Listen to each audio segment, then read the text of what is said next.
Brian Losa here, Priority One Fishing, and today we're going to be doing a little bit of fly fishing for you. It's spring runoff, a little bit of off-colored water, and we're going to be chasing some brown trout, some cutthroat on some big bugs. So I'm going to show you a little modified Euro technique. Now this is a highly effective technique, and I've modified by the means that I'm going to adjust it for this small body of water from like a typical formula like you would use for a Euro rig. Now we are still going to use our ciders. I've got an alternating cider here, orange to chartreuse green, just so I can kind of see that. For those of you that have not fished a Euro rig before, the cider is your your strike detector. You're not going to be floating your fly line on the water hardly at all, especially in a small body of water. And we're just looking for kind of hesitations in that line. That's where that cider comes into play. Now this rig is still going to be about 11 to 13 feet long. Finish up my perfection loop there real quick, and I'm tying just a little perfection loop in the end of this cider material. 11 to 13 feet long, and we're just going to kind of dissect the water column. That's really kind of what you're doing with the Euro rig. It's highly effective when you're fishing heavily pressured water. You can really control your fly depth through multiple levels of the water column where those fish might be holding. And we're going to do a 2-fly rig. So get this loop-to-loop connection here and get this cider material on. You can kind of see that. And that's actually maybe even a little longer than I usually like to go, but we're going to run with it.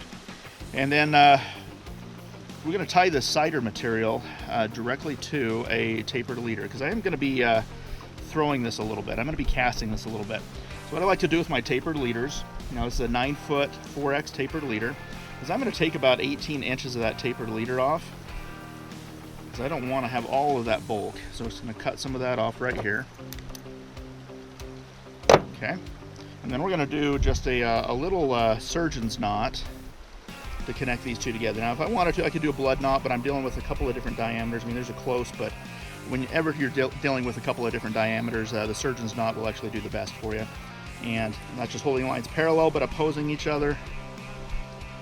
And I'm doing 1 loop through that, 2 loops, and we're going to do a triple surgeons here, 3. Okay, always kind of moisten that knot so that it doesn't burn on you when you go to cinch it down. Kind of stack it in there, make sure we're holding really good. Get it all to kind of compact down in there, just like that. Cut off our tag ends.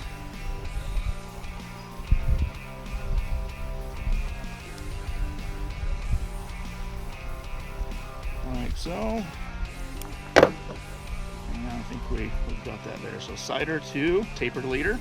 Now I need to extend that tapered leader back out a little bit. So we're going to extend this back out with some more 4X fluorocarbon leader. Let me grab some of that right here, find my 4X.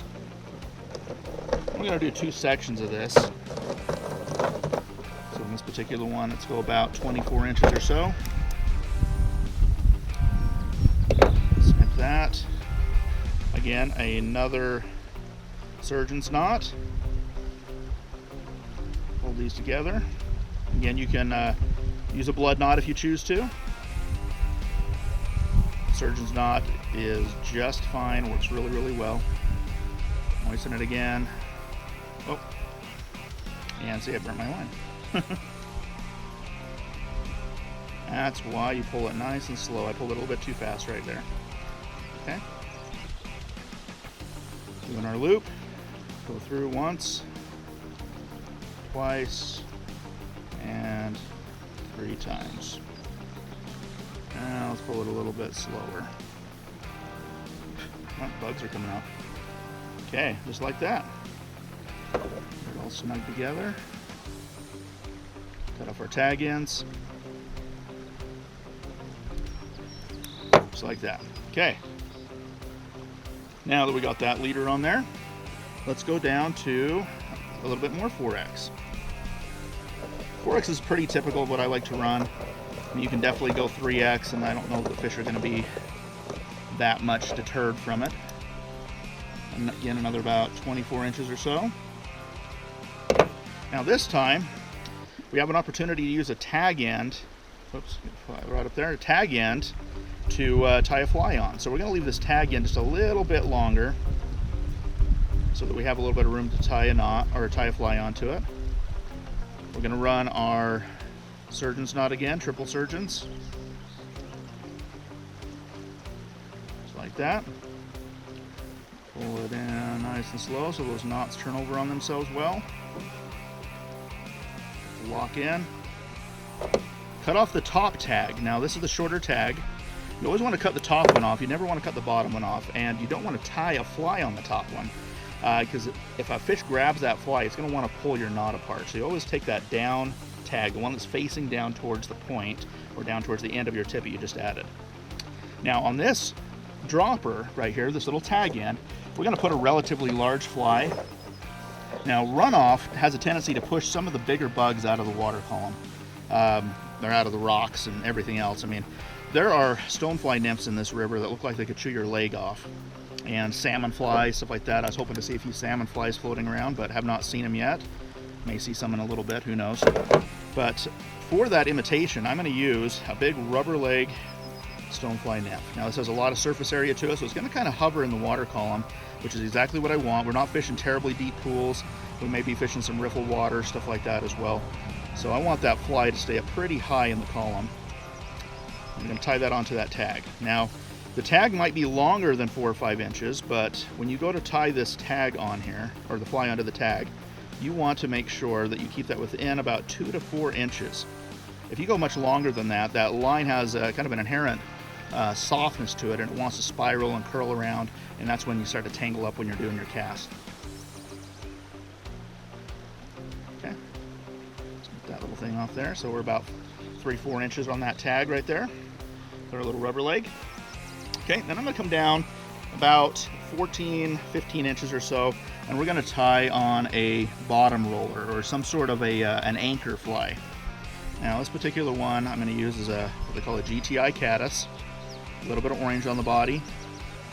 I'm not going to go real heavy yet because I want to make sure that we're not snagging up too much. Okay, and I pull it up to where I'm about 14-15 inches for my other knot connection.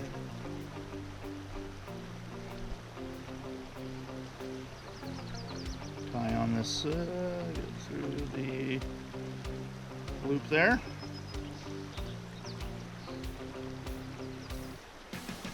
Again, moisten that knot so it doesn't burn on us. A little cinch it down.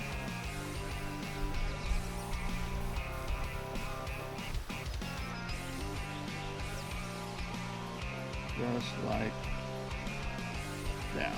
Okay. All right. That is our basic rig. I'm not going to do too much more to it. Say overall length on this is about 11 feet, and got our cider material and so forth. And we'll go show you how to make a few casts with this. And got a nice little pool over here. Hopefully we can pick up a fish for you. Okay. Let's take a look at this hole here for a second before we dive right into it. Got some good stuff at the back here. Got my riffle, which is going to be my core spot, and then I got my deep pool that kind of pushes up against that rock. So I think we're going to start right here. It's not terribly deep. Get a feel for the depth here. See if we can get anything that'll jump out and grab it.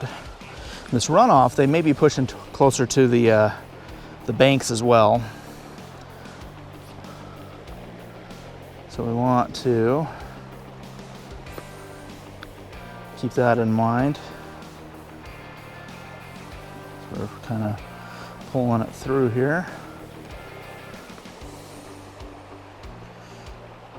Gotta get my groove again here.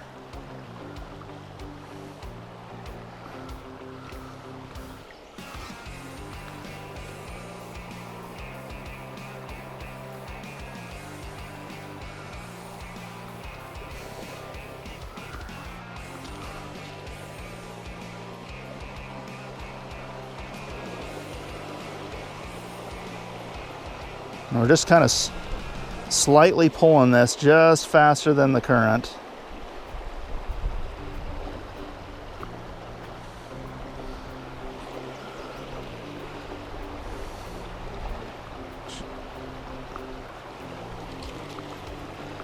Must Be a stick or a rock right there. Okay, just faster than the current.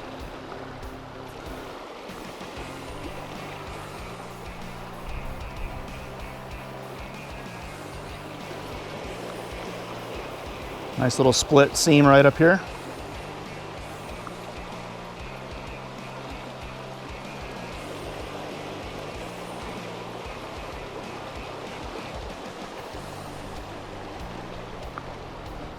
There he is. There we go. Looks like a nice little brown.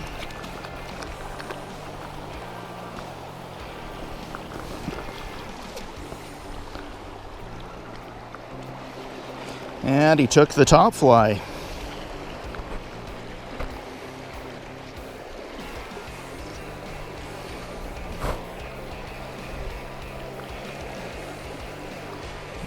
Just a gorgeous little fish. They do get much, much bigger in here. Come on, right in the mandible. Beautiful little brown trout. Really kind of light color, and it's there he goes. Pretty typical of this fishery up here, because these fish like this darker water, and there's just a lot of silt that comes down in this river. And above, we've got some springs and stuff that put some different elements and stuff like that into the water as well. So, a good little start though. Now we know they're here. And start chasing some of the bigger ones. If you can see, I don't know if you can pick it up on camera, some of the spots that I'm looking for these fish in as I'm working my way up this flat. As I'm really just looking for these pockets. We got a little bit different change in depth. We're talking like an inch or two. These rocks will create these little kind of mini hydro cushions in front of them. And these fish will actually hold right in those. Now you get into a bigger body of water, a bigger river system where you've got deeper pools and so forth. Those hydro cushions can be really prominent and can be some of the best spots to really find those fish in.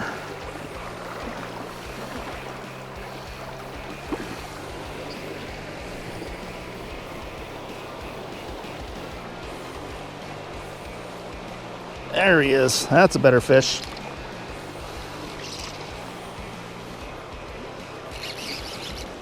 That's a little better fish.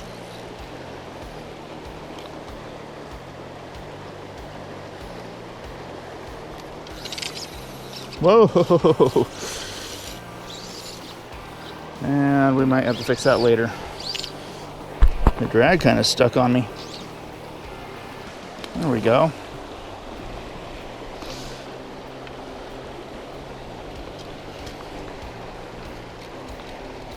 He's staying down in that hole.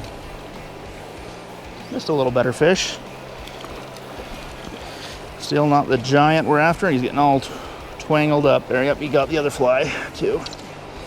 Yeah, a little better. So we can unravel this guy. It all twisted up in that second fly, but he wanted that one. Just absolutely wanted that rubber leg. Beautiful little brown trout. Nice little orange spots. Whoop. Let's get him back in there. Okay, we got another nice little pool right here. I'm just doing big circles when I cast because I don't have a lot of fly line out. Oh, there he is. And he took the bottom fly. And I think we're walking with him. Maybe not.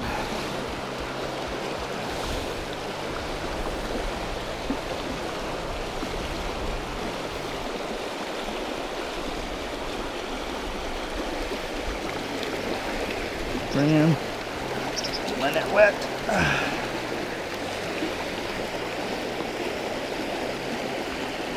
Beautiful brown trout. The fly is out. Big orange spots on that one. Just gorgeous fish.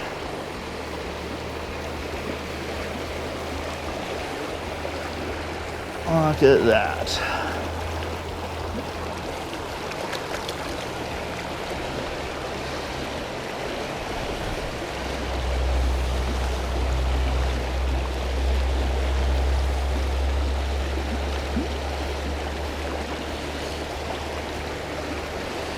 Again, that's that little GTI caddis, little orange body, barbless hooks. Awesome. Awesome, awesome. I don't know if you can see that there, we got a young moose. Awesome. Okay, so we're in a pretty special place. And we're gonna see if we can catch some big browns now. So I'm gonna modify my rig a little bit. I'm not gonna take my sighter off, but we are gonna switch it up to a dry dropper to see if we've got some big fish in here. See if they're willing to take it. So this place is known for dry flies. Okay. All right, we're gonna do a little iron lotus as my point fly, and then hopefully my tag end is long enough I can still tie a dry fly on it. We'll find out though.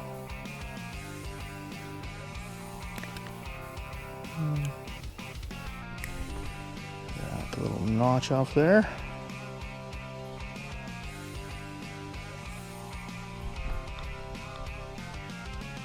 There it goes.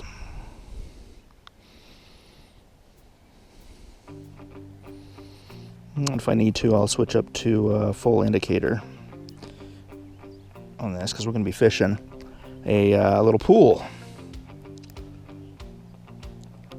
And I may go to just a single nymph as well, depending on how these fish react to it. But upon pulling in here, as early as it is in the season, I actually saw some hoppers. So we're going to find out if they're willing to take something like that. I think I'm going to go to an ant pattern. See if I can find them here. Go to an ant pattern. Some pretty good size. Good and visible. That way I may be able to imitate it as a hopper as well. We'll see. Just overall profile. This is a bionic ant in black. Barely have enough tag here.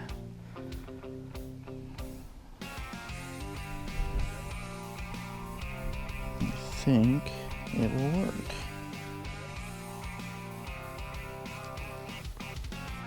Voila!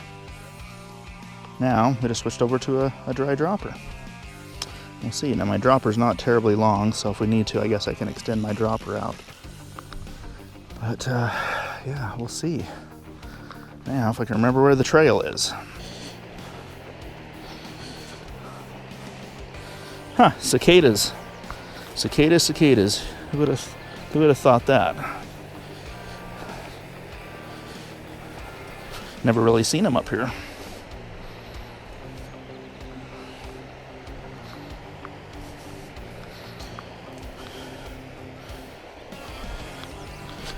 I just hope I can get out of here. That's a steep hill.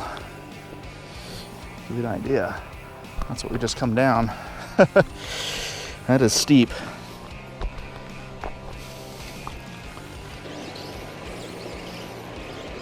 So we can get a good drift here. Really clear water, so I'm hoping.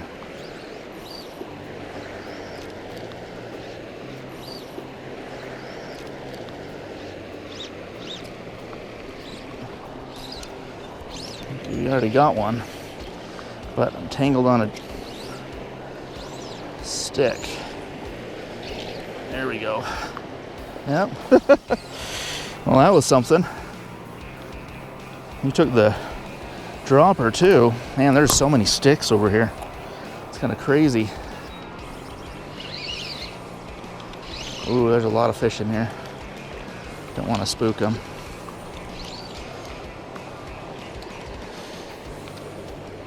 See if I can snake back here. And go from here. Beautiful little brown. Awesome fish. Not the prettiest catch, the technique, I guess you could say. But hey, trying to make a long cast across the ground.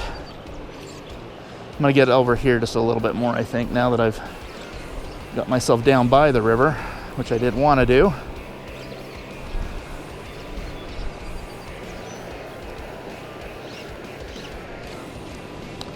A couple more little pools up here we'll try, and then I may just go to a single fly. Let's see. It's bright conditions, just like down below. Now we put ourselves in some clear water. Don't know what it's going to do. So there has been a few people down here. Okay, all right, we're sneaking up on this beaver dam now. See if I see any holding fish or cruisers. I don't have a lot of room for a back cast unless I go over here. Let's do that. I'm gonna sneak over here. Let's see. Can't approach it this way. Now I'm gonna have to probably make some pretty long casts.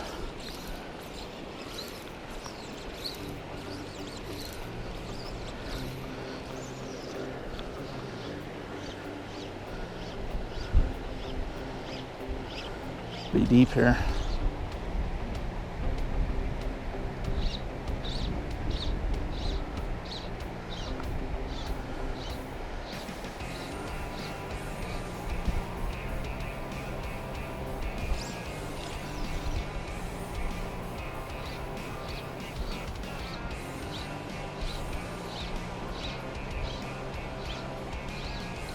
There he is. There he is. Start the line up.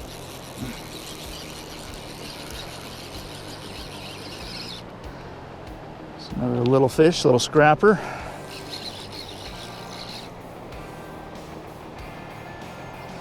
Oh, did we get our cutthroat? Get over there. Yep. Well, nope, we got a brown.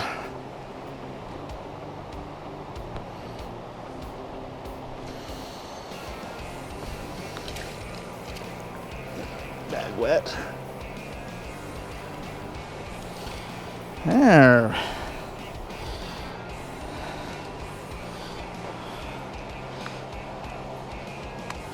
Doesn't matter how big or how small they are, they're still all just gorgeous fish. Now you can see we got a little bit different patterns. He's got some pink rather than the orange like we saw down lower. A little yellower on the belly. And away he goes. That's promising.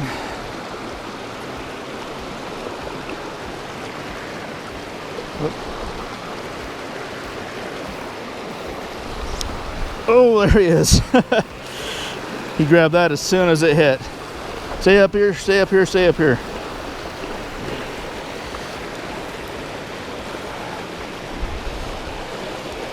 All right, we're just gonna lift this one up. Look at the colors. Come on, don't snap me off.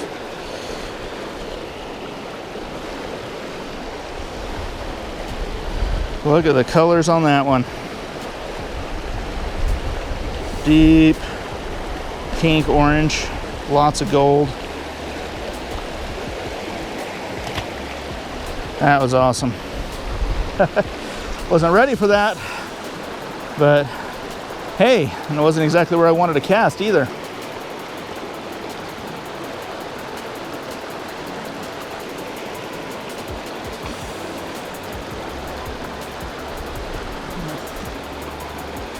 Think we have any others in there? No.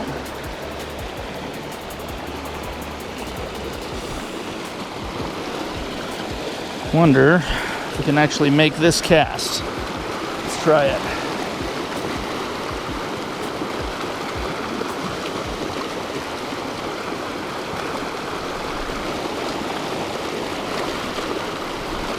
There he is.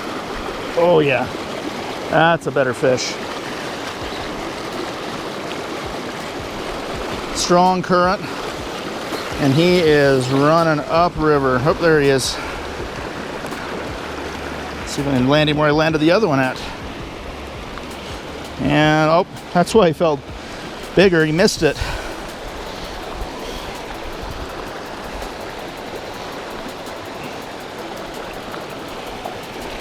Come here, fish.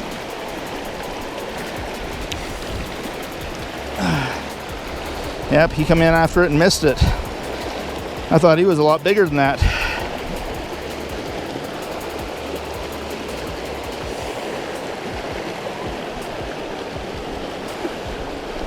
Those beautiful gems. Gorgeous, gorgeous fish.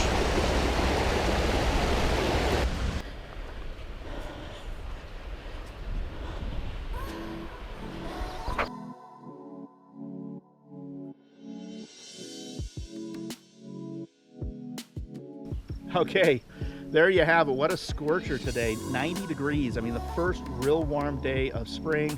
This little breeze is feeling awesome, but I'm not one to complain. I mean, who can complain when fish are eating big bugs all day long, everywhere you go? I mean, we're throwing big rubber leg stoneflies, we're throwing bottom rollers, we're throwing big ant patterns, and the fish were on the eat.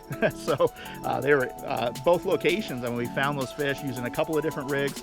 We used that modified Euro rig for skinny, small creeks, and it worked. I mean, it was phenomenal. We caught a few fish down on that other location, and then we switched up and went to a single nymph rig, no indicator, and used the surface area of that rubber leg stonefly to kind of glide over those riffle areas so that we didn't snag up, and we caught fish in those areas too. So if you like our videos, like us on Facebook, like us on Instagram, subscribe to us on YouTube, and check out our new website, www.priorityonefishing.com. Tell us what you think, and as always, tight lines.